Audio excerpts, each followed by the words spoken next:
Hello, welcome back to part 2 of the video about the influencer. You see, there is this element that people in this time and season that creators need the ability to create organically. And it's almost as if when you put a stipulation of a deadline of something that they have to meet, it almost creates a wall of partition between them and their creativity. Because they now, where they had free flowing time and space, are dealing with a deadline. And that deadline almost creates a blockade for them mentally and emotionally that they can't even connect with what it is that they're trying to create from. And for some creators, it's just not a good space for them. This is why you hear a lot with a lot of celebrities and artists like, oh, they're finicky. They operate this way. They're this kind of way. And it's not that as much as the pressure of that deadline has now taken away a part of the freedom to flow creatively. And notice when they just messing around, the songs come fluidly. When they're not trying to work on the current project, when they're not trying to develop whatever it is, they create something out of creativity and not parameter. Because what also happens is when they're given a album, I don't know, dossier or whatever it is that they're supposed to put towards that album, don't think that they don't get them, that they feel creatively strained because now you've put a parameter. I remember years ago, there used to be people, what they would do is they would put out prompts for creative writing. And if you were looking for a block, or it's like you were blocked, you could use these creative prompts to get your juices flowing. That's good, but sometimes if you're creative and your mind's not there, and then there's a deadline on top of that, you will find it hard to be able to perform the activity. And it becomes performance based. There are so many artists out there that literally, now let's just be honest about it, they are given a directive, read between the lines, of what they're supposed to put out. Don't just think that they out here, oh, I came up with the idea for this album all by myself. They're given a directive, in some cases, of what's supposed to be on that album. And there's an element of pressure to be a performer, to do what they're being given to be done. And this is when you see them slip into a level of performance because they're no longer acting within their own desire, their own creativity. They're now harnessed in with whatever it is that they're being told that they need to do. And you be wondering why these artists be running around here, oh, they're fickle, they don't want to do an album, they're not interested. It's not that they're not interested, they just don't want to conform to the parameter of that. Their mind's not ready to conform to it, and Lord only knows depending on who they are and what status they at, what comes with that is all I'm gonna say. So this is how you end up. Because of the level of pressure, they end up in a level of confusion where there is a desire for something to be done. But with that desire being there, there's a pressure there. And they end up getting caught in performance. I must perform. I must perform. And some of them acquiesce that over time, they get a level of comfortability in performing. They aren't even themselves no more. They aren't even in their own identity anymore. They're not even performing what it is that they wanted to perform in the first place. They're just doing what they're being told to do. And it weighs on them. This is why you see celebrities get caught up on alcohol, get caught up on drugs.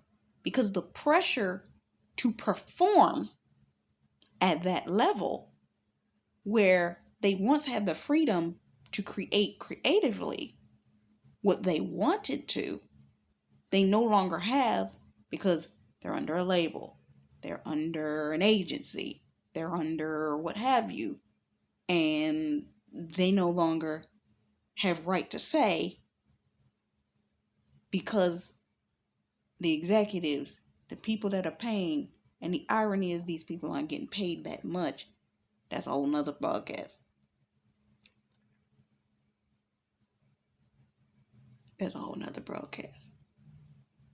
So you have to be one that if you want to go into those fields, I'm talking about industries, you have to recognize what's being done in those places.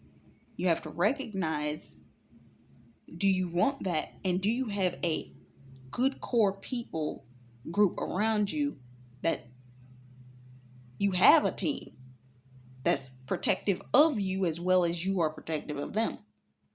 You have people that are covering your back as well as you covering them.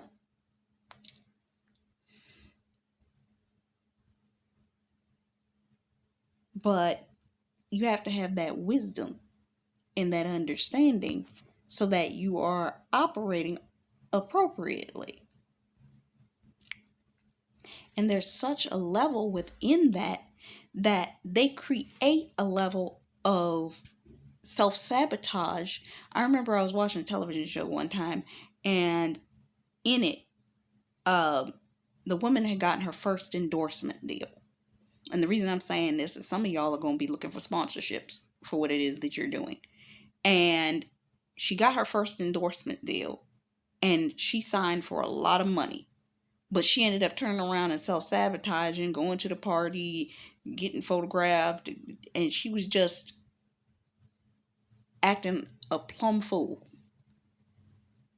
because of the pressure of having to maintain underneath the weight of that financial contract, meaning she had to perform underneath that obligation of that thing.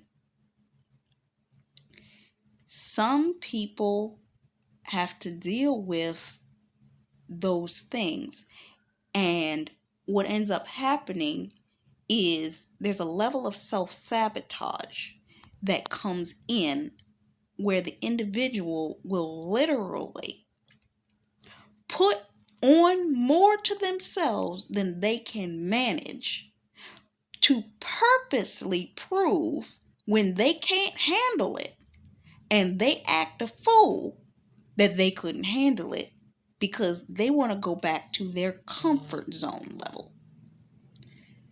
The reason I'm telling you this is the fact that some of you, the idea of being a creative influencer is nice to you.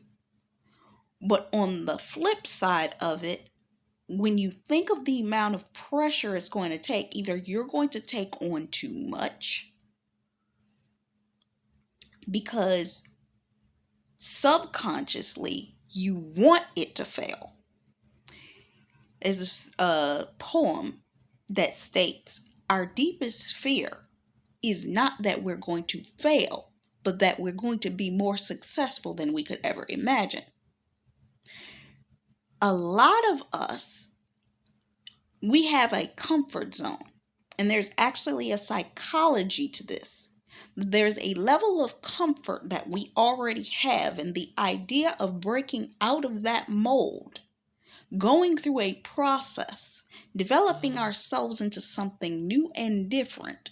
Is a quote that I quote all the time, that you have to do something different in order to get a different result that others won't get. That when you do something different, you are now shifting your perspective, your thoughts, and your thought processes in such a way that in that process, that it prevents you from really digesting the understanding, and in that you end up self-sabotaging because there's a level of comfort that you like already, and subconsciously your mind starts to try to acquiesce back to that because your memory bank reminds itself, I liked it when it was more comfortable over here. I don't like this growth. I don't like this extra responsibility. So let me grab as much as I can grab in order to self-sabotage because I can't handle all the pressure of this. This is why you need to pace yourself whenever you're developing something new, and even in the midst of things growing out of a range in which you can manage. You have to take a step back, recognize that things are growing, breathe, focus. What was your initial goal? See, a lot of people don't have an initial goal. So because they didn't have an initial goal, when growth hits, they don't know what to do with it. Taking that goal, developing on that goal, and not being distracted. But I'm seeing growth. Yeah, you need to take this time. Yes, you know you need to exchange out people. You know that the people that you have, you know that the system you have is not working. You just have to create now while you aren't in it. What am I going to do then? I remember I was looking at a business plan once, and part of the business plan, one of the pages in the business plan states that you do a risk analysis. A risk analysis can then therefore prepare you for what the risk will be as these things grow. Identifying what it is as you're growing, what would happen? Okay, if this happened, how would I handle it? What would be in this case study of me having seen growth in this? What would I do in preparation? Then when it actually happens, instead of going into a frenzy when all of this starts to happen for you for your greater good, you don't forget the plan because you already prepped a risk analysis in the case that this did happen. Follow that plan. This is why we plan ahead of time, because those that don't plan fail. And some people hate people that plan. I don't get it. They want to yell, scream, holler at people that plan. It's like, at least having a blueprint. Yeah, when a situation occurs, you may not follow the blueprint to a T, but at least you have something to go off of that you can calm yourself down in the midst of the frenzy of it because you had something prepared while it was happening, and you can calmly deal with that situation. The issue is other individuals. You can only control you. You can't control everybody else. This is why you need to vet people that are around you, that as things are shifting, that you have a, what do you call it? Cohesive minded team, that y'all operate pretty well and can handle pressure, that as pressure comes, they aren't freaking out. There are some people that work extremely well under pressure. There are some that just don't. You need to know that your team can handle it. And this is why you will see people end up having to get rid of people on their team, that as things are shifting, the people that are freaking out on the boat, y'all gotta go. I love you, but you must be removed. So, that was my point there. So yeah, these are all safety precautions that you take so you don't end up in a scenario where you're pulling out of a bunch of stuff that you over committed for because you were too busy operating in a level of I can take care of this. I can. And I want to give you this last bit of wisdom that in the midst of all of that confusion, that you come to the realization of if you're the type of person that takes on too much, why? You need to sit down with yourself even before you start a process. Why do I want to take on this amount? Am I trying to prove something? Why am I trying to prove something? Because this is what ends up happening to a lot of creative. They feel like I gotta prove something to the next person because I'm feeling like an imposter and so on and so forth. You gotta get rid of that. If you don't get rid of that, it's going to implode you because you're going to take on too much because you're trying to prove something. You have to be that person that is unmoved no matter what. Yeah, you can have multiple things that you're putting your hands to. We all should. We're creatives. One thing not working, we have a backup. Now, some say don't ever have a backup. No. In the case of you having a backup, meaning there's certain things that you are supposed to be putting your hands to, some things you will have extra things. They're all in alignment with what it is that you're supposed to come out with. Understanding, remember we talked about the vertical and the horizontal. These things must be aligned in ordinance with your main movement, your main goal. It can't be you got something here and it's over here too. How you up all the way up there in the corner and you supposed to be down here, but you're supposed to be doing a horizontal alignment. But you got something at the top of the vertical that is way off. This is what will take you off your game. But because you're grasping, which actually is an internal thing, this is another thing that I deal with, which is, and when I say I deal with this is something that I've been studying for years about what goes on internally reflects outward on your external environment. If you're not dealing with that internal thing that's causing you to want to do that, you're not going to be able to maintain. When you start to see growth, when you start doing these things, when you start investing your time, when you start building out projects and things, you will want to collapse it because you don't like the responsibility. You don't like the weight of it because you're not actually dealing with the part within yourself that is running from this. You understand? So you have to have that wisdom, that understanding, and that knowledge so that you can prepare yourself to be able to walk into these types of things, because a lot of people don't fail because of the fact that they just wanted to fail.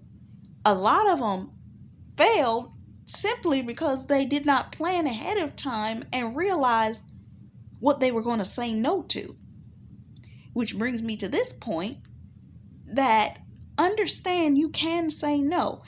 I remember I was reading Alicia Keys' book, and it happens to the best of them that you come to a level of recognition to a point that something happens that will press you over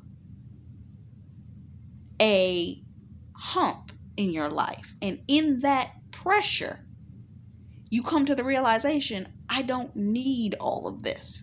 It was in that lull of her making a decision in her book where she was talking about the fact that she came to a point, she realized she was taking on too much.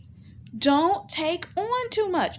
Recognize what you came there to do. But a lot of people get caught in imposter syndrome, and they get caught in well, because somebody said that they wanted to do that, I'm going to do what they did. Copycat syndrome. No, we ain't out here doing that. We ain't out here chasing after other, because it's not what you're called to do. If you're not called to do that, you're just going to put extra weight on yourself and then end up collapsing underneath of it because you weren't wise and you didn't know how to say no. But people go into these creative fields, and for my creatives that are actually desiring to go into industrial fields like acting, like music, like all of this, it's the pressure of, well, I'm associated with these executives and I'm associated with these things and I'm associated. This is when you need to have proper representation around you that is going to cover you when you make the decision to say no. Some of your most top rated entertainers that seemingly have gone through their seasons, the reason they were able to go through those seasons and were able to be at peace in the midst of that is because they had people, whether it was a family member that had their back, that was like that bulldog that's going to protect them, whether it's a father figure, aunt, a cousin, or what have you, a momager, whatever it is, but these people were actually there to protect them. Or they had a friend, an associate that was there, that had their back. I'm a Christian, you're going to get this. Jesus is a scripture in the Bible that talks about, I believe it's in Exodus, when Moses was talking about, he was in the middle of a battle and he had two people, Aaron and Hur. These were the people that held his arms up in the midst of his fight. You got to have people on your side that are at the left and your right that are covering you to make sure you're not taking on too much. They're covering you that they can see so that you're not collapsing yourself, because they recognize your habits. They recognize, oh, you taking on too much. Oh, they recognize they can pull you back and say, hey, I know stuff is getting a little out of hand. You good? Because we don't do that for ourselves in a lot of cases. That's why you need to have people that got your best interests at heart. And I'm talking about people that got your best interests at heart, not the money. So it's that understanding, because if you don't have people that got your best interests at heart that can come to you and pull you to the side to say you are drowning yourself because you're taking on way too much responsibility and now you feel trapped by that, you will end up collapsing yourself. But when you have people that are alongside you that recognize, that are your representation, that when you're not feeling it, they recognize it, and they can be the ones that will sit down with you and be like, okay, you need to take some of this stuff off your plate. You need to focus a little bit more here and let that go. So that if you have to let something go, you'll be able to let it go and feel good about yourself because you were able to let it go. So that was my spiel for today. I just wanted to make sure I said that and gave you that wisdom, because some of you will look at this content that I'm bringing and be like, I want to jump into this. Don't do it for money. How many times? I already said one of my quotes. Create, but don't do it for cash. The cash will come when the time is right. But if you don't have the base together and recognize, okay, I feel good in doing this. I remember I was listening to, what's her name? I'm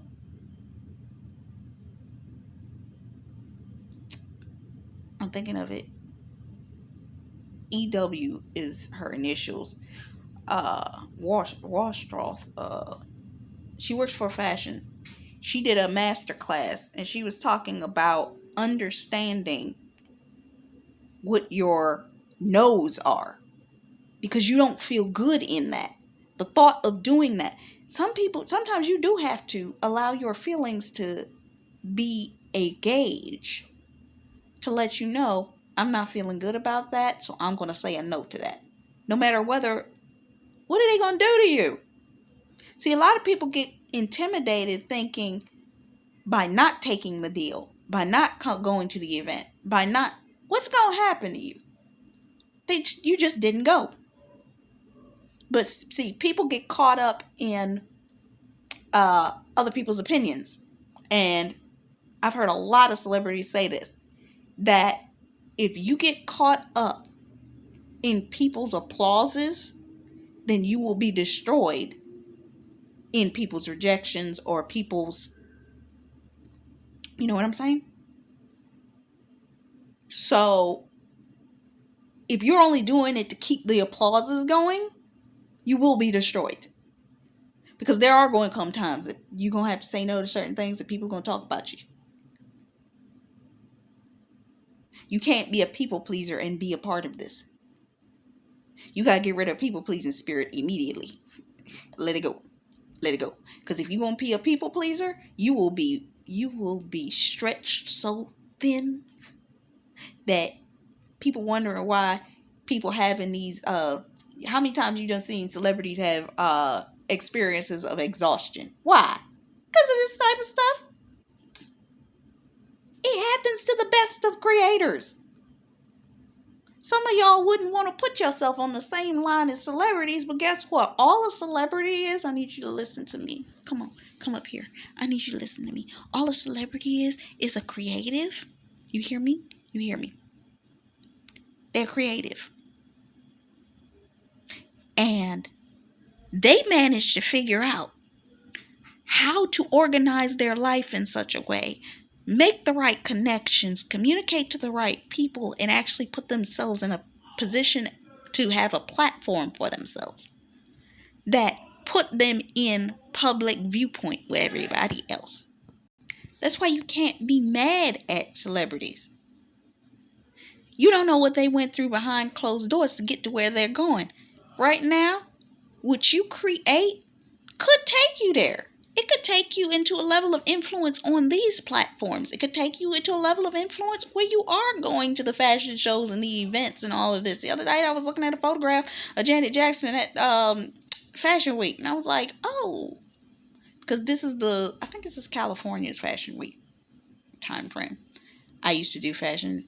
So because I was in fashion, I knew all of the times and time frames. Either California or Vegas, I'm not sure. But at the time that I'm recording this, because y'all probably ain't gonna see this till like July. But yeah. And she was out here looking amazing. So, but remember that Janet Jackson didn't start as Janet Jackson. Yes, she was Michael Jackson's little sister. We all know that. We all know that. But remember, and if you saw her documentary, it wasn't easy for her to become Janet Jackson. She went through what she went through. We all have our experiences that we go through. There are other artists that went through all kinds of experience.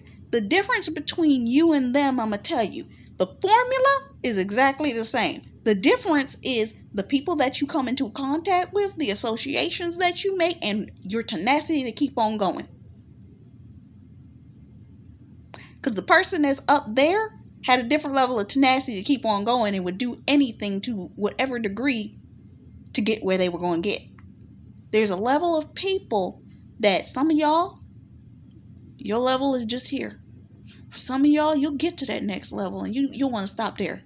For some of y'all, you'll get to that next level. You'll want to stop there. For some of y'all, you'll get to Alicia Keys level and you'll be like, I like this. I'm going to sit here. Some of y'all will get to a Mariah Carey, a Janet Jackson level. But it's all in the people that you associate yourself with, how you are able to willingly let people in and let go, how you are willingly able to plan and align things the way that you're supposed to align them. You can get there. It's not that you can't. It's just that you got to believe and remain in consistency and operating. And when time is right, opportunities, people, all of these kinds of things. Know when to network, know where to network, be in the right rooms, in the right places and spaces. But you got to prepare for that. Prepare for that. This is why I say what I say. You have to have a dream. Then you have to cultivate your character to be able to prepare internally to create that dream. Then you have to associate yourself with the right team of people to align for that dream. And if God blesses you, you'll have the right partner next to you to walk with you in that dream. And then you're going to delegate the tasks to the right people so you can multiply yourself and delegate to whatever capacity and whatever field you're desiring to go into. And then you're just going to flow. And it's going to happen seasonally, level by level, elevation by elevation. You choose where you want to be. At the end of the day, it's up to you. But my warning in these 2 videos was just to give you a wisdom. Make sure you know what you want so that you don't get taken off of your creative goal. Know what you want, and you'll reach your goal. Aim for the stars, but don't aim there if that's not where you want to be. Aim for where you want and allow yourself to grow to where you need to be. This is Dodge McCameron. Until next time, bye-bye.